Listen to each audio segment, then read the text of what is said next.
Très chers amis,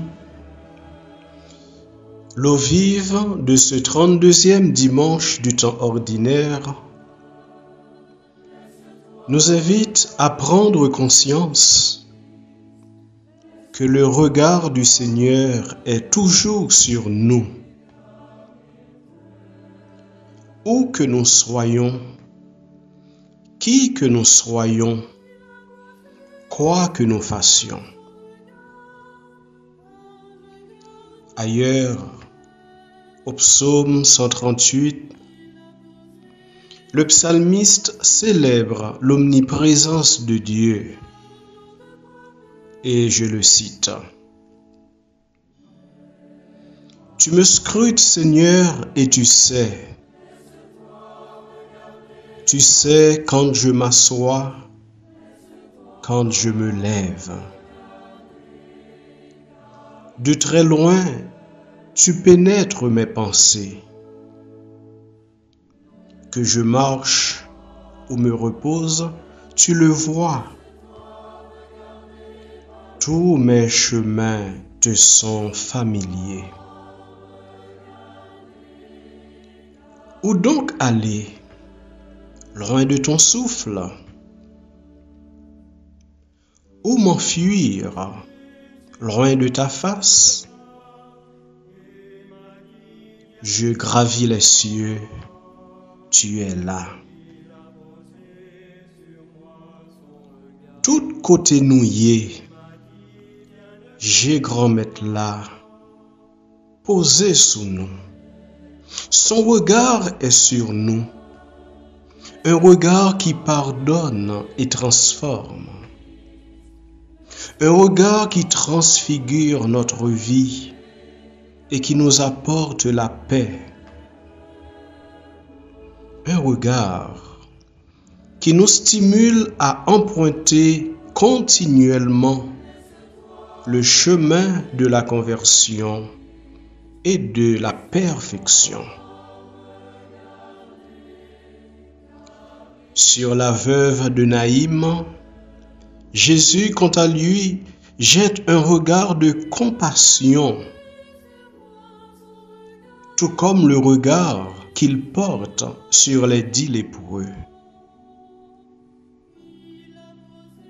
Et son regard a bouleversé Zachée en donnant à sa vie un nouvel horizon. Aujourd'hui, force est de constater que si Jésus n'avait pas exprimé son admiration, s'il n'avait pas posé ce regard admiratif sur la veuve de l'Évangile, c'est plutôt sur les grands, les puissants de ce monde que ses disciples auraient fixé les yeux. Pour cela, cher ami, si tu te sens abandonné et fatigué, sache que son regard est sur toi et il te dit: je suis avec toi, je serai toujours avec toi. Si tu as peur de l'avenir et des forces des ténèbres, sache que son regard est sur toi et il te dit: sois sans crainte, confiance, c'est moi, j'ai vaincu le monde. Si tu as tout perdu, amis, proches, maison, goût de vivre et d'espérer, sache que son regard est sur toi et il te dit: il te reste l'essentiel, mon enfant. Tu as le souffle de la vie. Tu peux tout en celui qui te fortifie. Mais aussi, quand tu partages avec amour un peu de ce que tu possèdes.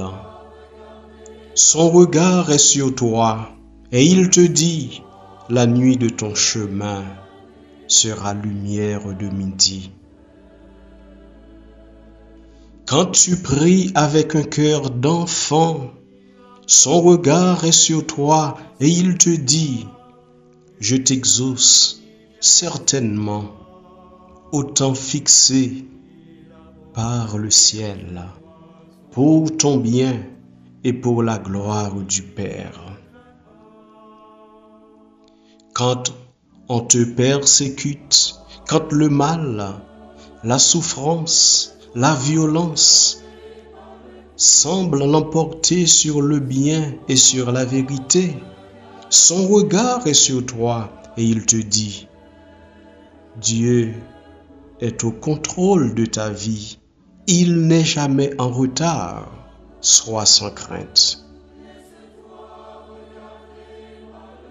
Très chers amis, si dans l'Évangile, Jésus regarde avec admiration la veuve qui, par ce geste de générosité et de confiance, a tout donné, preuve qu'elle s'est abandonnée totalement à Dieu, dans le Saint-Sacrement de l'autel, nous avons, quant à nous, la grâce de tourner nos regards vers le Seigneur. C'est le lieu par excellence du croisement et de la rencontre de deux regards. Peut-être ça.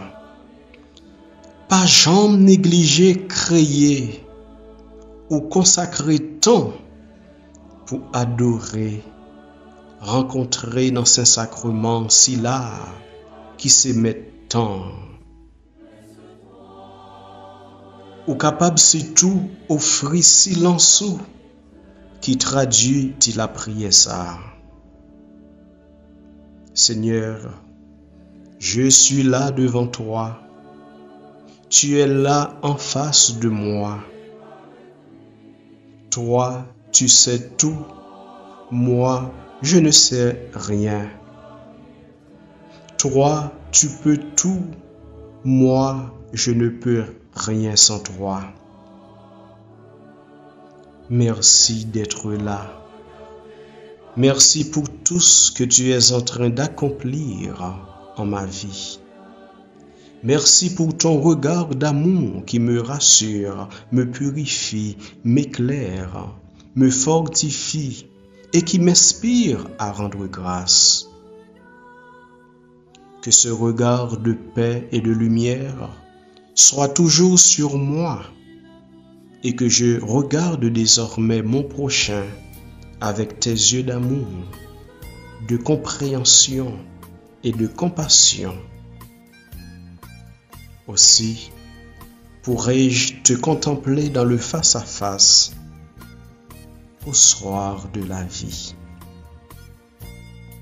Qu'il en soit ainsi, maintenant et toujours. Le Seigneur est venu à moi, son visage si beau. Il m'a donné un doux regard, un tendre sourire. C'était pour la première fois, j'ai croisé un tel regard. Et ce sourire